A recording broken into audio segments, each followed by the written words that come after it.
Para pemirsa, selamat jumpa. Saudaraku, saya mau cerita sedikit ya tentang pengalaman saya. Dari kecil saya ini sakitan terus ya. Dan selalu dirawat bergantian oleh keluarga saya. Ibu saya, nenek saya, tante saya, pokoknya semua yang ada dalam keluarga pasti merawat saya. Bahkan ibu saya bilang dari lahir gue udah mulai sakit. Ya. Nah, kalau kebetulan ibu saya sakit, terpaksa ibu saya panggil keluarga jauh juga dipanggil untuk merawat saya. Bahkan semua tetangga ikutan merawat saya. Begitulah saya hidupnya selalu sakit terus. Tidak pernah berhenti atau tidak ada habis-habisnya. Selalu dalam perawatan dokter. Bahkan sering dibawa ke rumah sakit ya. Nah saudaraku, karena orang-orang yang merawat ini begitu sayang sama saya, begitu dekat dengan saya. Akibatnya saya lekat hatinya kepada mereka, karena mereka selalu bersama-sama dengan saya dari semenjak saya waktu kecil. Tapi kemudian satu persatu mereka pergi kemana? Meninggal dunia. Saya merasa sangat sedih sekali karena orang-orang yang sangat kasih satu persatu meninggalkan saya.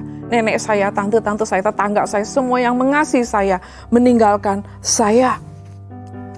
Dan mulai saat itu saya seperti ingin tahu orang-orang yang begitu baik dan penuh dengan kasih ini pergi kemana? Mereka ini pergi kemana? Saya ingin tahu kemana atau di mana mereka sekarang. Ya, saya berharap mereka ada di surga, tidak terdampar di neraka. Karena apa? Ya karena mereka orang baik, disukai oleh semua keluarga, oleh semua teman-teman dan handai taulan. Tidak ada yang tidak suka dengan mereka karena begitu baiknya mereka. Ya. Lalu saya tanya sama ibu saya, Mami, apakah semua orang baik pasti masuk surga? Dan ibu saya jawab, wah itu Mami kurang tahu nak. Hanya Tuhan yang tahu. Oh saya kecewa sekali dengan jawaban ini. Saya sangat kecewa. Ya, karena saya betul-betul ingin tahu di mana orang-orang yang sangat baik itu berada saat ini setelah kematian. Lalu saya pergi mendapatkan ayah saya. Papi, orang-orang itu kalau meninggal kemana sih perginya? Nah kalau saya baik terus, kira-kira kemana saya akan pergi nanti? Lalu ayah saya terdiam dan merenung sebentar. Lalu kemudian dia mengatakan, ya kemana ya? Papi juga kurang tahu. Papi juga kurang tahu. Ayah saya ini seorang haji dan dia juga seorang tentara. Berarti saya anak Pak Haji, saya anak tentara. Ya saudaraku ya. Ayah saya cuma bilang bahwa kita akan kembali kepada Sang Pencipta, Allah yang Maha Kuasa. Saya bilang saya tahu itu. Tapi di mana tempatnya? Dia bilang sudahlah jangan dipikirkan. Yang penting kamu berbuat baik selama hidupmu. Kalau sudah mati nanti tidak ada yang tahu kemana kita pergi. Saudaraku saya kecewa. Betul-betul kecewa. Usia saya masih muda sekali, masih remaja. Tetapi saya sangat kecewa karena bagi saya hidup saya udah susah, udah sakit-sakitan, udah sengsara. Dan berusaha untuk berbuat baik. Tapi tidak ada jaminan hidup. Kalau saya mati kemana? Percuma aja kalau gitu capek-capek berbuat baik. Ya mendingan aja jadi orang jahat sekalian. Karena tidak ada jaminan apa-apa setelah kita mati. Dan ini satu hal yang saya perhatikan. Orang baik itu hidupnya susah, diinjak-injak orang, disakiti orang. Kalau dia jahat dan galak malah ditakutin orang. Jadi saya merasa sangat kecewa sekali. Ya, saudaraku saya betul-betul penasaran kemana sebetulnya kita pergi kalau kita mati nanti ya. Saya tidak ingin mendapatkan kata atau mendengar kata mudah-mudahan, semoga, atau barangkali. Waduh saya gak suka dengernya. Karena itu sama aja dengan artinya kalau kamu tidak bisa masuk surga berarti ya udah terima aja di mana masuknya. Dan saya tidak bisa menerima itu. Karena keadaan saya saudaraku yang sudah dari lahir sakitan dan menderita terus. Saya ingin kalau saya mati nanti, saya ingin masuk ke surga. Apalagi pada suatu hari ketika saya di rumah sakit, seorang dokter bilang sama ibu saya begini, Bu, ini anak ibu kayaknya nggak bakal lama hidupnya. Paling juga maksimum 20 tahun atau sebelum usia 20 tahun dia sudah mati. Kalau saudara adalah seorang remaja seperti saya, coba taruh diri saudara di sepatu saya. Kira-kira gimana perasaannya bahwa usia kita tidak sampai 20 tahun. Semakin hari saya semakin bertekun dan berdoa di dalam Tuhan. Tuhan tolong, saya ingin bertemu dengan Tuhan. Saya nggak mau masuk neraka. Betulan saya nggak mau, ogah pokoknya. Tuhan, saya mau bertemu dengan Tuhan. Saya mau berdiskusi dengan Tuhan. Saya mau negosiasi dengan Tuhan. Karena keberadaan saya di bumi ini juga karena Tuhan. Jadi kalau saya dipanggil mati juga karena Tuhan panggil saya. Lalu kemana saya pergi Tuhan? Saya ingin mencari keadilan. Saya tekun berdoa, saudaraku, berdoa terus Tuhan. Tunjukkan jalan keselamatan itu. Dan pada suatu hari ada 2 orang wanita, mahasiswi dari satu universitas yang cukup terkenal di Jakarta ya. Mereka mampir ke rumah, lalu mereka berbincang-bincang, banyak hal, hingga pada suatu kesempatan mereka bilang, Julia, kamu tahu gak yang namanya Yesus Kristus? Saya bilang, oh saya sering dengar namanya, saya sering dengar. Ya, saudara saya yang Kristen juga, ibu saya juga tahu malah bahwa Yesus Kristus adalah Tuhan. Tapi saya betul-betul gak kenal sebetulnya siapa dia, cuma dengar-dengar aja. Lalu mulailah mereka bercerita tentang Yesus Kristus, bahwa dia adalah Tuhan dan Juru Selamat. Dia adalah Allah yang menjelma menjadi manusia untuk menyelamatkan manusia dari hukuman dosa. Dia disiksa dan mati disalibkan untuk menebus dosa-dosa manusia. Tetapi kemudian dia bangkit dan naik ke surga. Dan dia akan datang kembali untuk mengangkat umatnya yang percaya di dalam namanya. Dan akan membawa mereka ke negeri yang kekal. Mereka akan hidup selamanya bersama Yesus di surga. Saudaraku, saya nggak bisa katakan bagaimana bahagia rasanya hati saya saat itu. Karena saya mendapatkan apa yang saya cari. Saya menunggu-nunggu jawaban ini. Suatu kepastian tentang kehidupan setelah kematian.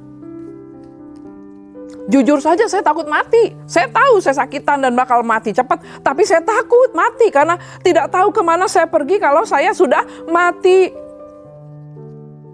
Dan hari itu saya seperti, bukannya menang loto lagi. Kalau menang loto nih saudaraku ya, begitu uangnya habis juga, habis semuanya bahagianya. Tetapi ini seperti mendapatkan harta yang kekal, harta yang abadi. Yaitu tidak akan pernah habis dan tidak ada seorang pun yang bisa mencurinya dari saya. Yaitu kepastian tentang hidup yang kekal. Oh, luar biasa saudaraku, luar biasa. Yohanes 14 ayat 6 mengatakan, Akulah jalan dan kebenaran dan hidup. Tidak ada seorang pun yang datang kepada Bapa kalau tidak melalui aku. Sungguh Yesus adalah Tuhan dan Juru Selamat. Mulai saat itu semuanya berubah buat saya. Berubah. Hati saya jadi ringan dan selalu sukacita. Dan tahukah saudara, tubuh juga jadi semakin sehat. Semakin hari semakin sehat, semakin hari semakin bersukacita dan bersemangat menghadapi hidup. Mulailah saya menjalani hidup yang baru bersama Yesus Kristus setelah menerima Dia sebagai Tuhan dan Juru Selamat. Ya, ada beberapa kali memang saya nyaris mati karena penyakit. Tapi Tuhan saya selalu datang tepat pada waktunya. Dan Dia memberikan kesembuhan. Begitulah hebatnya dan dahsyatnya Tuhan Yesus itu saudaraku. Luar biasa. Ketika Yesus disalibkan, Dia bukan hanya menebus dosa manusia saja. Tetapi tahukah saudara bahwa sakit penyakit juga ikut ditanggungnya. Ya, coba kita lihat ayatnya di Yesaya 53 ayat 5. Tetapi Dia tertikam oleh karena pemberontakan kita. Dia diremukkan oleh karena kejahatan kita. Ganjaran yang mendatangkan keselamatan bagi kita ditimpakan kepadanya, dan oleh bilur-bilurnya kita menjadi sembuh. Dan ada satu ayat lagi, ini juga luar biasa. 1 Petrus 2 ayat 24. Di situ dikatakan, Ia sendiri telah memikul dosa kita di dalam tubuhnya di kayu salib, supaya kita yang telah mati terhadap dosa, hidup untuk kebenaran. Oleh bilur-bilurnya kamu telah sembuh. Apakah tidak luar biasa dan dahsyatnya ini, saudaraku? Ayat-ayat ini bukan sekedar tulisan mati, tapi ayat-ayat yang hidup. Ayat-ayat yang hidup sekali lagi. Dan kebenarannya bisa dijamin. Saya sendiri sudah mengalaminya. Bahkan ada banyak orang yang mau percaya sudah mengalaminya. Ayat ini berkuasa. Firman Tuhan berkuasa. Tidak ada yang perlu diragukan lagi. Tuhan sudah memberikan janjinya. Dan setiap janji yang ada di dalam firman-Nya pasti digenapi. Saudaraku, para pemirsa, jika ada di antara saudara yang sedang sakit saat ini, dimanapun saudara berada atau punya masalah banyak, cobalah datang pada Yesus Kristus. Cobalah datang dan berdoa, minta kesembuhan, minta kelepasan. Jika saudara sungguh-sungguh percaya bahwa Dia memang mampu menyembuhkan segala penyakit, Dia mampu mengatasi segala persoalan. Jika sungguh-sungguh percaya, lihatlah apa yang akan terjadi pada saudara. Saudara akan menerimanya. Karena segala penyakit di sini artinya, saudaraku, bukan sekedar penyakit fisik, tapi juga penyakit hati, penyakit pikiran, yang stres, yang frustrasi, depresi, dan lain sebagainya. Yang sakit hati dan lain sebagainya, Tuhan Yesus mampu sembuhkan. Tapi yang pertama kita harus percaya. Karena Allah mengirimkan Yesus ke dunia untuk menyelamatkan manusia, bukan untuk menghakimi. Ya, coba kita lihat ayatnya. Yohanes 3 ayat 16 dan 17. Dikatakan di situ, karena begitu besar kasih Allah akan dunia ini, sehingga Ia telah mengaruniakan anaknya yang tunggal, supaya setiap orang yang percaya kepadanya tidak binasa, melainkan beroleh hidup yang kekal. Sebab Allah mengutus anaknya ke dalam dunia, bukan untuk menghakimi dunia, melainkan untuk menyelamatkannya oleh Dia. Jadi kenapa Dia harus datang menyelamatkan umat manusia? Karena kita semua orang berdosa. Tidak ada seorang pun yang tidak berdosa. Semua kita orang berdosa. Dan di Roma 6 ayat 23 dikatakan upah dosa ialah maut. Jadi mau tidak mau kita harus menghadapi maut. Hukuman kekal karena dosa kita. Tetapi Tuhan juga mengatakan bahwa karunia Allah ialah hidup yang kekal dalam Kristus Yesus Tuhan kita. Inilah jaminan bagi semua orang yang berdosa, bahwa di dalam Yesus ada pengampunan dan bahkan ada keselamatan. Kita lihat lagi Roma 3 ayat 21 sampai 23. Tetapi sekarang tanpa hukum Taurat kebenaran Allah telah dinyatakan, seperti yang disaksikan dalam kitab Taurat dan kitab-kitab para nabi, yaitu kebenaran Allah karena iman dalam Yesus Kristus bagi semua orang yang percaya. Sebab tidak ada perbedaan, karena semua orang telah berbuat dosa dan telah kehilangan kemuliaan Allah, dan oleh kasih karunia telah dibenarkan dengan cuma-cuma karena penebusan dalam Kristus Yesus. Jadi saudaraku, jelas sekali bahwa kita diselamatkan bukan karena kebaikan kita, tapi karena iman di dalam Yesus. Jadi jangan ada yang membanggakan diri. Sebaik apapun kita, nggak bisa kita membeli keselamatan. Cuma Tuhan Yesus yang bisa memberikannya kepada kita, jalan keselamatan itu. Ya, keselamatan adalah karena anugerah Tuhan saja. Kita lihat apa yang ditulis di Efesus 2 ayat 8 sampai 9. Sebab karena kasih karunia kamu diselamatkan oleh iman. Sekali lagi, oleh iman, bukan karena kebaikan kita. Ya, itu bukan hasil usahamu, tetapi pemberian Allah. Itu bukan hasil pekerjaanmu. Jangan ada orang yang memegahkan diri. Saya percaya, saudaraku ya, para pemirsa yang terkasih, ayat-ayat firman Tuhan ini sudah cukup lengkap untuk memberikan keyakinan kepada saudara bahwa sungguh Yesus Kristus adalah Tuhan dan Juru Selamat. Di dalam Dia ada kesembuhan. Di dalam Dia ada keselamatan. Dan di dalam Dia ada hidup yang kekal. Saudaraku, usia saya sekarang sudah 55 tahun. Mau 56 lagi. Dulu bilang katanya apa? Nggak sampai 20 tahun. Atau maksimum 20 tahun. Berarti udah lewat. Itu semua karena anugerah Tuhan.